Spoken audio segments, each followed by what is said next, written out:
Hallo zusammen. Ich habe schon Ewigkeiten kein YouTube-Video mehr gemacht. Wieso, weiß ich eigentlich auch nicht. YouTube ist nicht meine Stärke.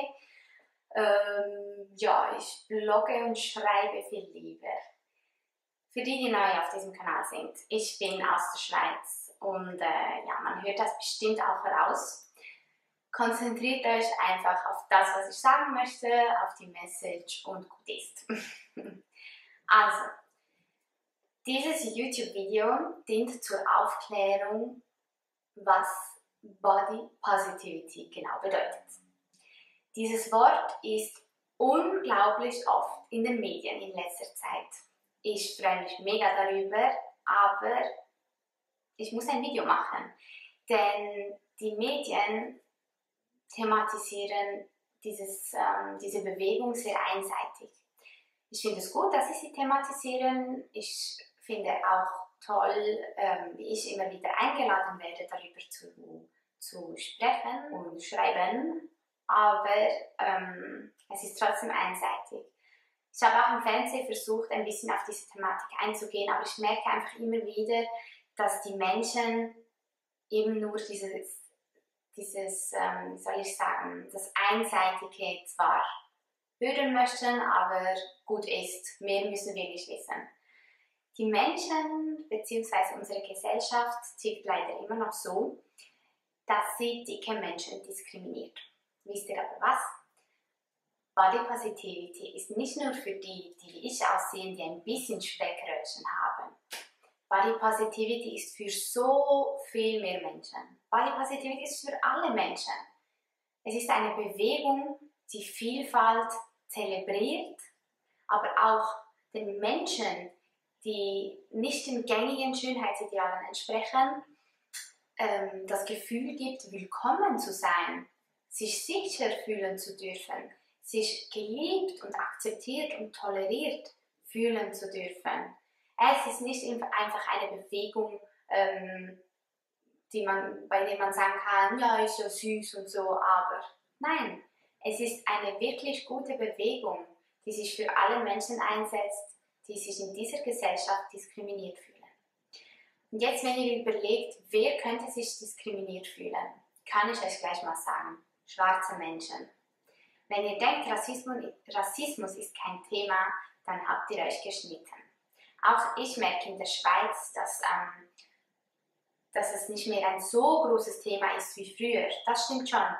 Aber wenn man sieht oder hört oder liest, was in Amerika abgeht, dann wissen wir, oh doch, es ist ein Thema. Denn Schwarze fühlen sich immer noch nicht sicher, nicht willkommen. Sie fühlen sich diskriminiert. Sie müssen zum Teil Angst um ihr Leben haben. Sie müssen Angst um das Leben ihrer Töchter und Söhne haben. Und das ist nicht okay. Und Body Positivity ist für schwarze Menschen.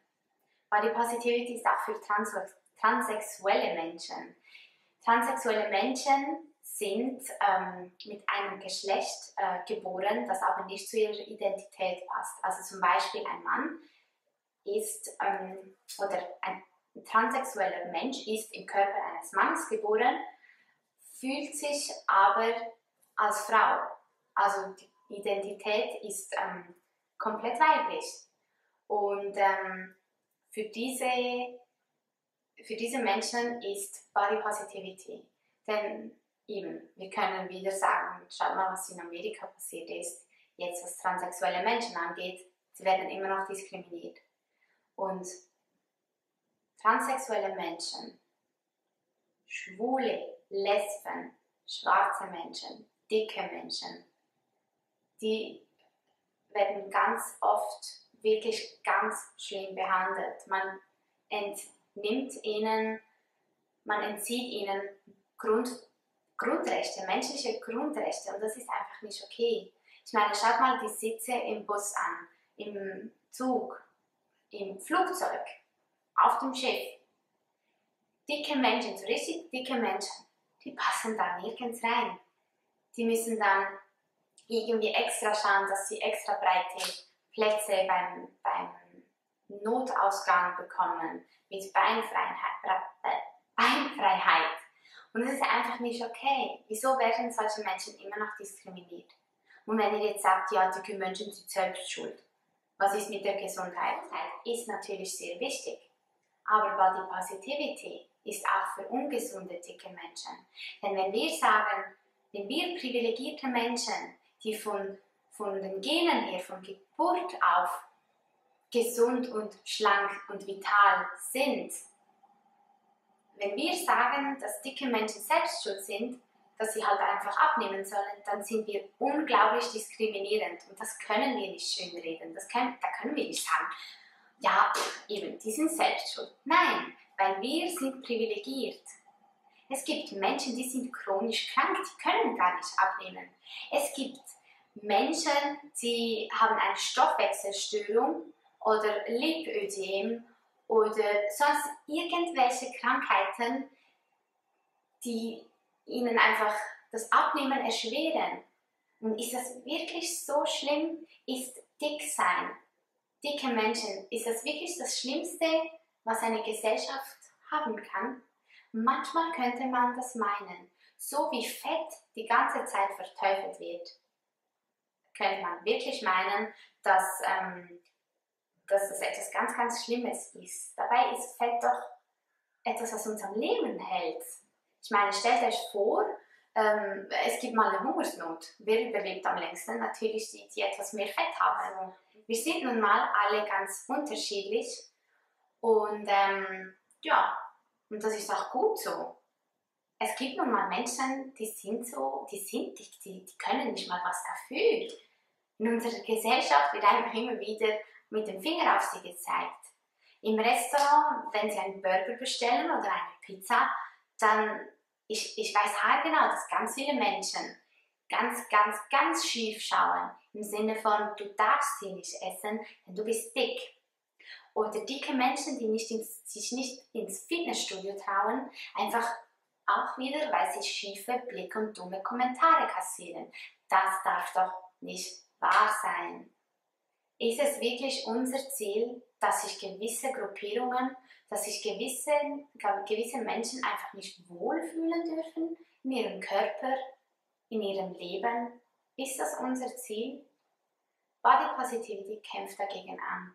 Body Positivity ist eine so, so tolle Bewegung, die mehr oder weit über das positive Körperbild und das positive Körpergefühl geht. Body Positivity ist für Menschen, für die Vielfalt. Wir sind alle so unterschiedlich. Geht mal durch die Straßen eurer Städte. So. Ihr seht dort die Vielfalt. Wir sind so unterschiedlich und doch sind wir nicht alle repräsentiert in den Medien. Ich meine, ich bin immer noch privilegiert, auch wenn ich eine schlimme Vergangenheit gehabt habe mit der Essstörung und ganz schlimme Sachen erlebt habe aufgrund meines Körpers, gibt es Menschen, denen geht es immer noch schlechter. Menschen, die wirklich ganz schlimm behandelt werden, ausgeschlossen werden. Und Body Positivity kämpft dagegen an. Und ehrlich gesagt liebe ich diese Bewegung, weil ich merke, wie sie das Denken der Gesellschaft ein bisschen ändert. Ich merke, wie wohl sich gewisse Menschen fühlen.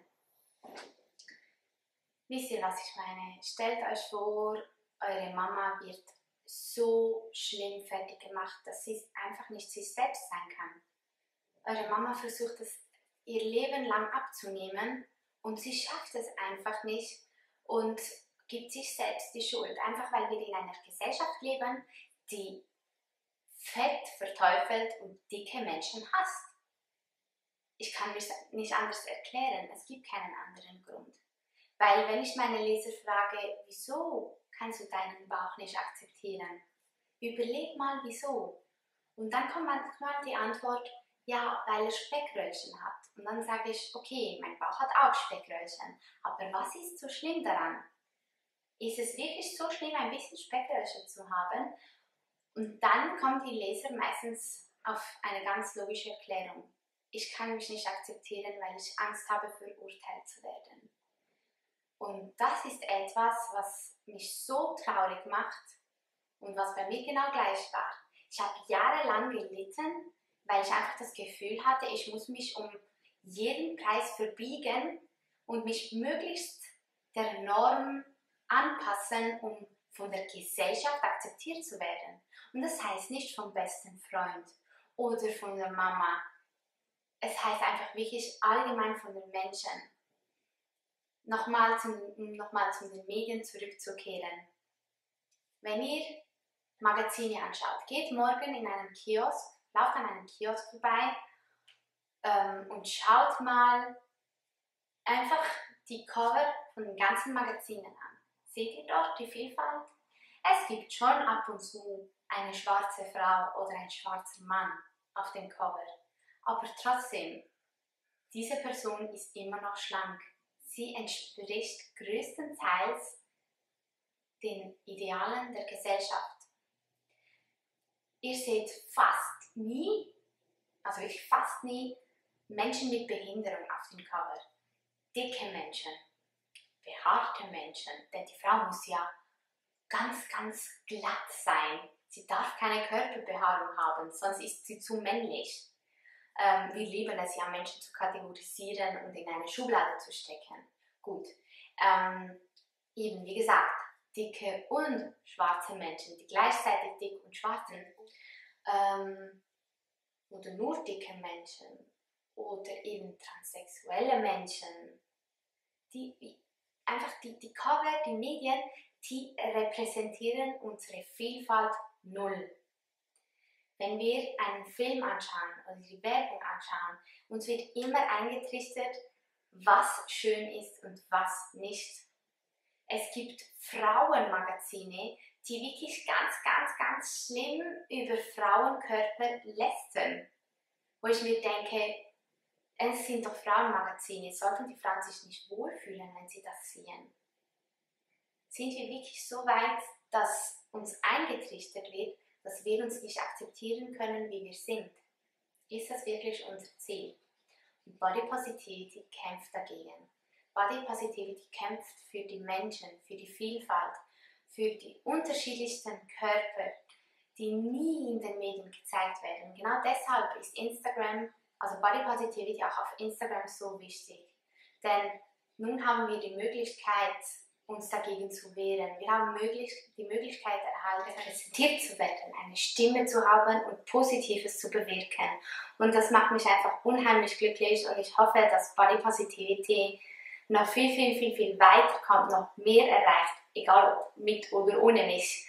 Und auch, dass die Medien auch diesen Aspekt thematisieren und nicht nur das positive Körperbild, das positive Körpergefühl und die Selbstliebe. Das ist sehr, sehr wichtig, ist auch sehr wichtig, aber es ist nicht alles von Body Positivity. Und ja, jetzt sind wir am Ende des Videos angelangt und ich möchte euch danken, dass ihr zugehört habt und wenn ihr mögt oder mir noch nicht folgt, folgt mir doch auf Instagram, dort schreibe ich noch viel, viel, viel, viel mehr oder auch meinen Blog, denn YouTube ist leider nicht so meine Stärke. Aber es war mir trotzdem sehr wichtig, das alles loszuwerden und ja, Dankeschön.